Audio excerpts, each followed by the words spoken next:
Ini ada dari PT Link Indonesia. Pertanyaannya adalah, selamat siang Pak, izin bertanya.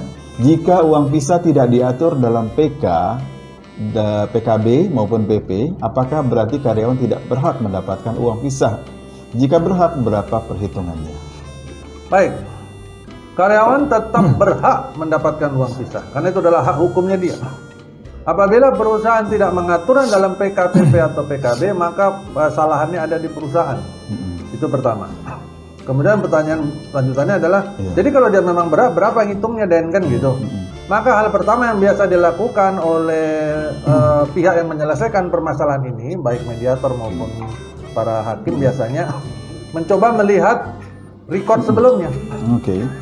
Masalah apakah di perusahaan ini kalau karyawan keluar sebelumnya, bagaimana pembayaran uang pisahnya? Ya. Bagaimana pembayaran uang pisahnya, itu yang harus dilihat dulu sebelumnya. Kan nggak mungkin kalau ini kasus pertama. Pasti ini kasus sudah terjadi beberapa kali, karena perusahaan ini bukan perusahaan yang baru berdiri. Ya. Jadi melihatnya biasanya begitu. Ya.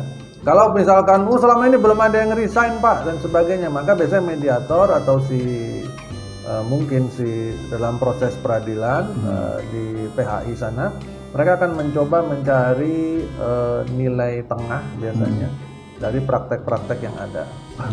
Ya, mediator biasanya memulainya, karena biasanya kan nanti di mediasi itu ya, mediator akan muncul dengan ide-ide tertentu.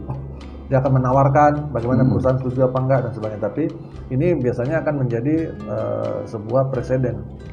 Setelah itu disetujui, maka berikutnya akan ngikutin itu. Ya kan?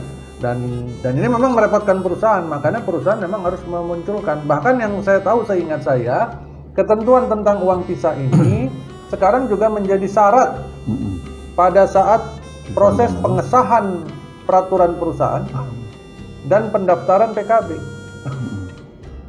Harus dimunculkan dalam PP atau PKB. Seingat saya ya, saya proses PP PKB itu biasanya memang mereka akan screening itu ya. Kalau belum ada, mereka mana Pak, balikin. Uang pisahnya masukkan Pak di situ. Biasa ada catatan-catatan perbaikan-perbaikan ya. Jadi dia akan minta gitu ya. Jadi ini yang penting, maka harus punya.